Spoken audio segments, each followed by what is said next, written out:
Olá, sejam muito bem-vindos a mais um Madrugada Astral comigo, Cláudio Luz Tarô. E toda quarta-feira nós temos um encontro marcado a partir das 5h30 da manhã. Lembrando que o Madrugada Astral é sua revista eletrônica, todo dia com um comunicador diferente, sempre trazendo uma mensagem de luz, de autoconhecimento, para que você inicie o seu dia com o pé direito. O Madrugada Astral também é transmitido simultaneamente, tanto pela Rádio Vibe Mundial 95,7, quanto pela Astral TV. E para você que está em São Paulo, você pode sintonizar o canal 33.3, para você que está em Campinas, o 47.1, e a Astral TV chegou em Sorocaba recentemente. Então, para você que é de Sorocaba, da região ali de toda de Sorocaba, é só sintonizar o canal 20.1. Nós estamos voltando com a segunda parte da entrevista com a maravilhosa pesquisadora, tem pós-graduação, pós-graduada, Kelma Mazieiro. Seja muito bem-vinda mais uma vez, é um prazer ter você aqui novamente. No programa passado, nós falamos sobre ética, entramos na inteligência artificial. E nesse programa, eu quero trazer um pouquinho mais de como nós podemos usar o tarô no nosso dia a dia. Então, eu já pergunto para você, Kelma, como que o nosso telespectador, o nosso ouvinte, ele pode utilizar o tarô no dia a dia dele, além do misticismo, além de prever o futuro? Olha, oi gente de novo, oi Cláudia de novo. Bom dia. Bom dia.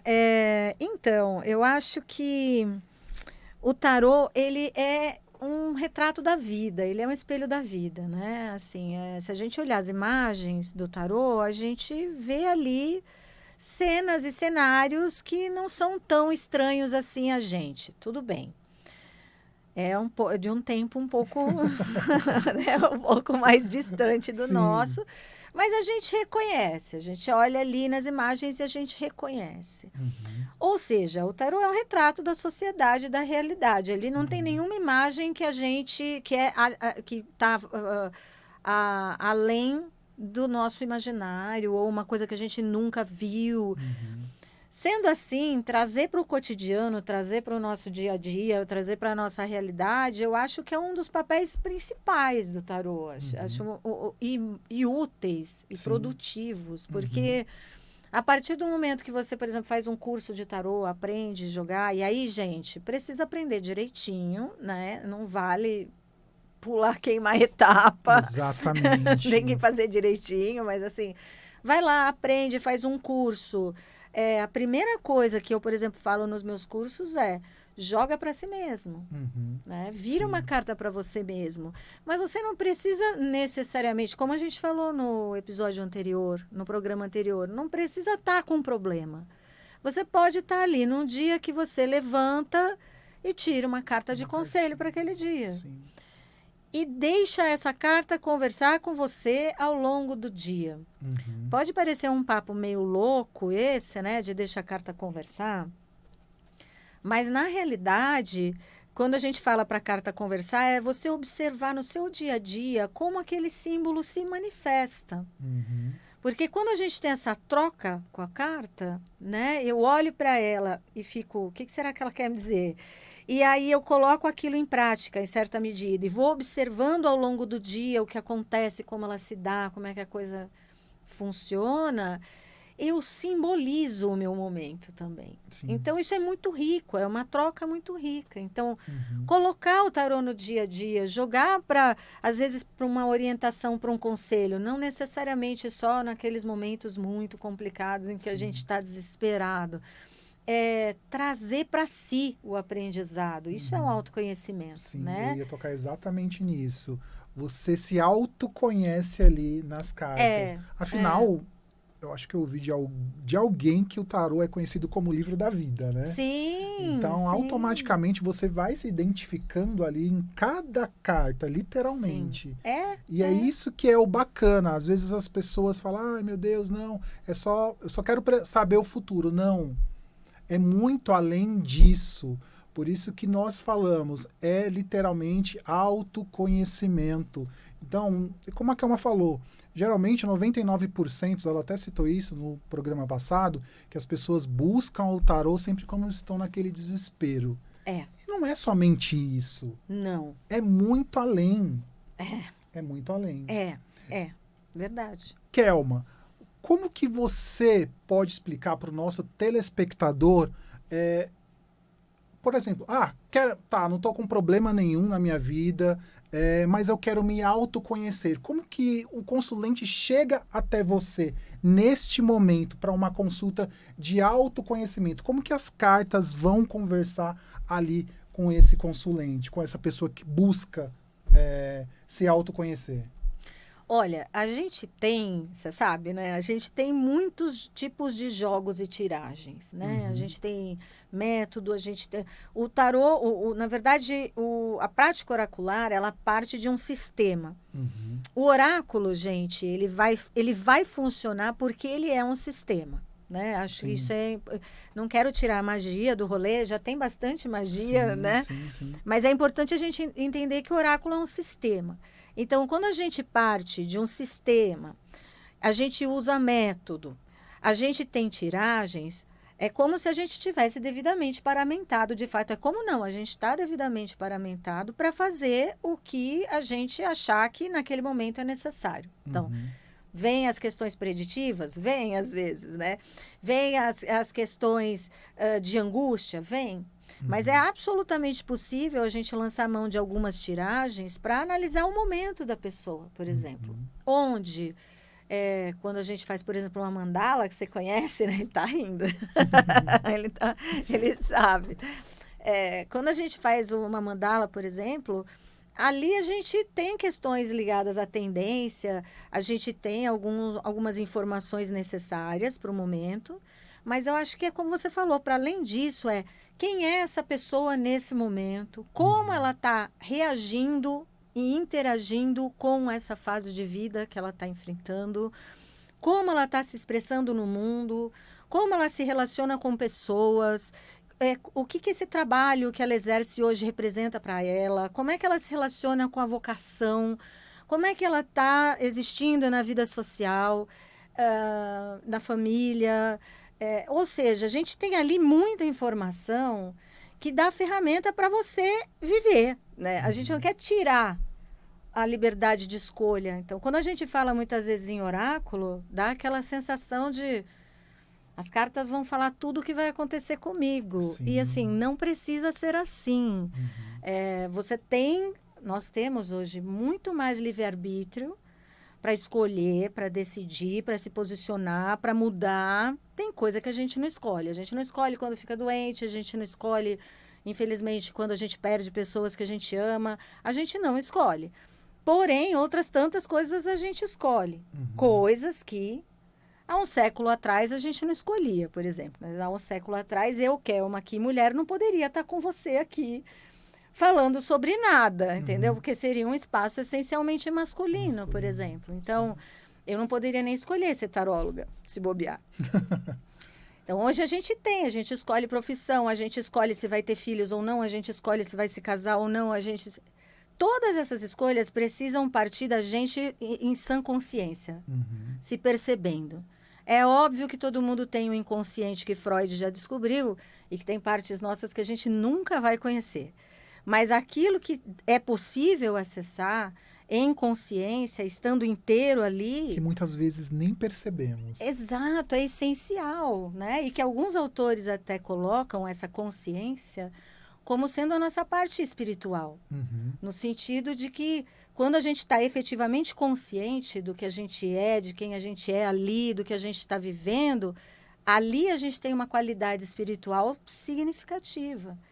Então, o tarô passa por todos esses lugares, entendeu? E não só pela previsão, e não só pela garantia, pelas promessas, enfim, que isso faz parte, mas como uma chave para você se olhar de um jeito diferente. Fala, o que está acontecendo agora? Como é que eu melhoro isso? Para onde... Quais são as diretrizes? Que ferramentas que eu tenho, né? Eu quero fazer tal coisa. Como eu faço isso acontecer? Então, o tarô pode trazer essa capacidade de simbolizar, pode te despertar isso e permitir que você viva ali com uma consciência diferente do que normalmente a gente no dia a dia tem. A correria do dia a dia, as preocupações, enfim. A gente se desconecta muito, né? E o tarô é esse momento de, pera, vamos conectar. Deixa eu olhar para mim, deixa eu olhar para minha vida. Trouxesse você de novo para dentro desse... É isso, é um despertar. Sim. Então, é uma consciência que vai muito além só de informação e conhecimento. É uma consciência de estar inteiro, né? Eu queria trazer uma questão também que o pessoal geralmente, nosso telespectador, para que você que está nos assistindo e nos ouvindo, muitos acreditam que o tarô ele é um ditador, né? Sim. Você chega lá numa consulta, é aquilo, pronto e acabou. E eu costumo dizer que não. Não sei se você tem a mesma opinião. Eu acredito que não. Eu costumo falar que o tarô ele é uma bússola, um direcionador. É um direcionamento. Eu também acredito nisso. Eu sempre falo, é uma bússola, ele é um direcionador, ele te mostra caminhos, te mostra possibilidades. Isso. Né? E geralmente o tarólogo, ele explica por consulente, ó, se você vai por este caminho, a possibilidade de acontecer isso. Se você vai por este outro caminho, a possibilidade de acontecer é isso. Isso quem toma a decisão final é o sujeito. É o consulente. É o consulente. E você acredita, na sua opinião, por que os consulentes voltam mesmo sabendo quais caminhos eles devem tomar? Olha, e vai depender. Vai depender. A gente precisa de uns 5 programas. Né? Mas, assim, eu acho que tem pessoas que voltam porque quando ela liga, quando dá esse clique de, nossa, eu estou olhando para mim aqui, está sendo legal. E tem todo aquele processo de como é que pode uma imagem me retratar e como é que pode ter tudo a ver, enfim. Tem esse processo todo que é a parte mágica, né, do tarô, por exemplo. Mas, às vezes, é aquele momento que a pessoa tem aquela hora de olhar para si, de pensar sobre si, de se entender melhor, de tomar decisões, de trocar, de conversar. O espaço da consulta, da leitura de tarô, é um espaço que, a princípio, né, esperamos, seja sigiloso. Seguro, ético. Então, que você pode chegar e falar o que quiser ali. Então, às vezes, tem muita gente que vem para desabafar mesmo. Não tenho coragem de falar isso com o padre, não tenho coragem de falar isso com o terapeuta, às vezes, mas com o tarólogo eu tenho, com a taróloga eu tenho. E tudo bem. Então, é esse espaço onde a pessoa, às vezes, volta para ser acolhida. Às vezes, a pessoa volta porque tem dificuldade de colocar aquilo em prática. Tem inseguranças, tem dificuldades, às vezes a própria vida é mais complicada mesmo, enfim, e a pessoa acaba voltando porque ela quer continuar mexendo naquilo. E é o que eu costumo dizer, principalmente para o pessoal que já está se profissionalizando, né? Que a gente tem que entender esse tempo do consulente. Tem gente que vai voltar para jogar a mesma coisa. Eu ia tocar nesse ponto. Inúmeras vezes, e é o tempo dela de lidar com aquilo. Eu acabo até vendo que isso, para algumas pessoas, acaba se tornando um vício. Aí sim, também tem esse lado. Tem esse lado também. Sim. Você, quando você vê um consulente seu nesse estado vicioso, como que você lida com isso? Com esta forma de orientá-lo? Qual que é a forma? Olha, comigo ainda bem é raro, porque eu já trabalho de um jeito, Cláudio, que eu fecho a coisa, entendeu? Para não chegar bem amarrada. Então, a pessoa que vai fazer a consulta comigo, ela não volta antes de 3 meses. O método a tiragem mais rápida que eu faço são 3 meses. A rigor, eu gosto, você conhece, você sabe como funciona, eu gosto de fazer jogos que vão de 6 meses a 1 ano. Ou seja, a pessoa vai ficar mastigando aquilo durante bastante tempo, ela vai estar focada naquilo.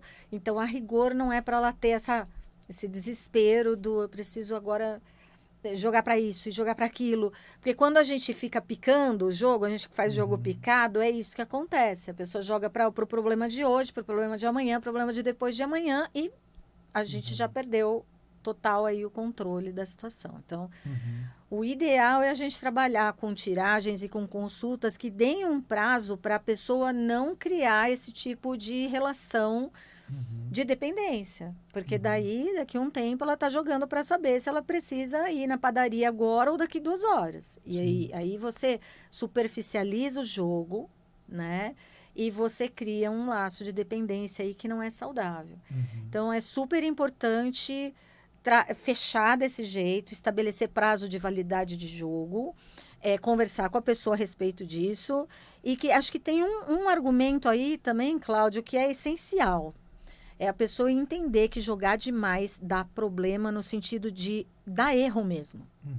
Quando você joga muitas vezes para um assunto... E talvez no mesmo assunto... Vai dar errado esse jogo. Entendi. Por quê? Porque a gente não sabe qual está valendo. É aquilo que a gente conversou no episódio anterior. Que carta está valendo do dia?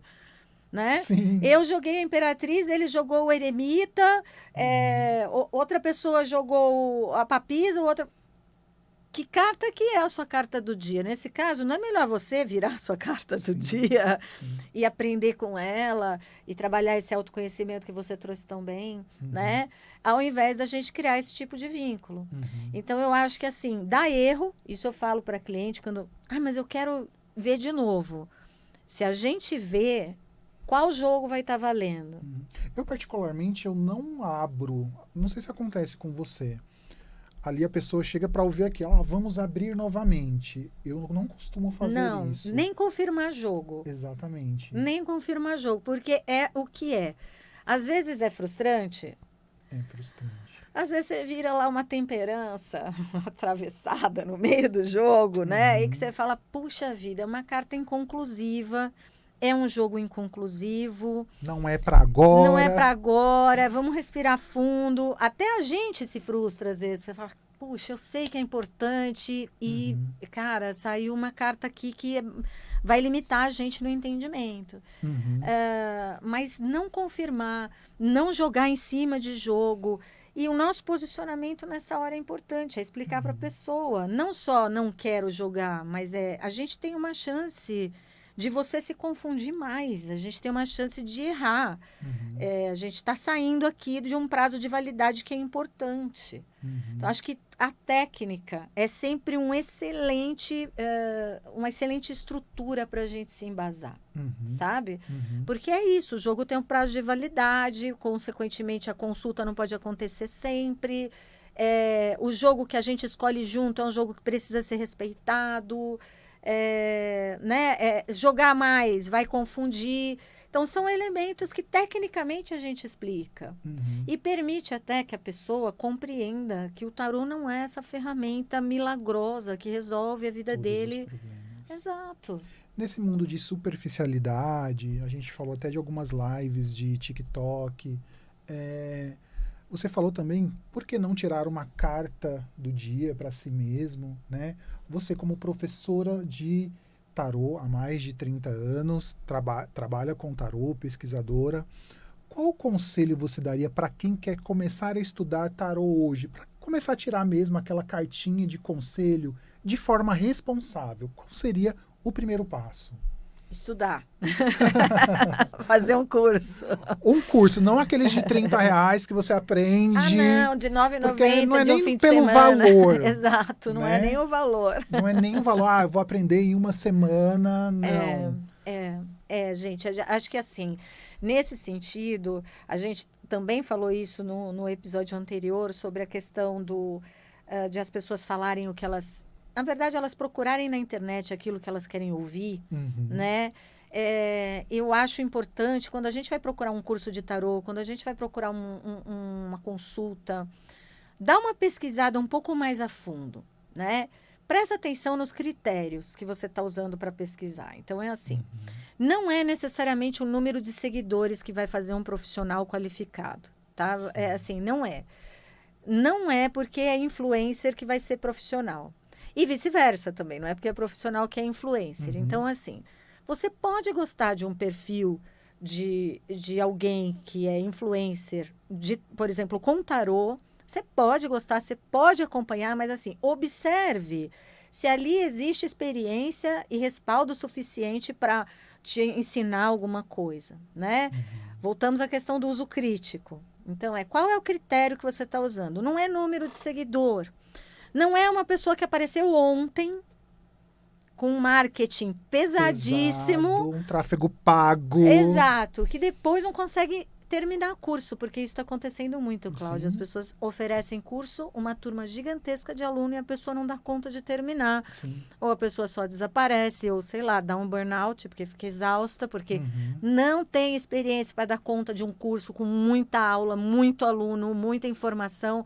Não é brincadeira trabalhar com tarô, cansa muito. Então, assim, dá uma pesquisada a fundo, procura profissionais experientes, pessoas que sabem o que estão fazendo, e aí sim, vai fazer um curso.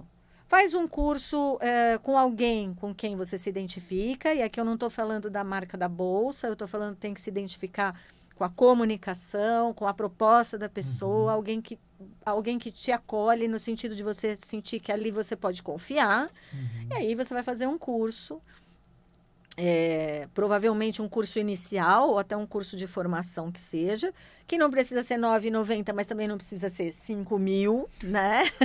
Lembrando que a Kelma, ela tem cursos acessíveis, assim, de muita profundidade, ela é muito ética.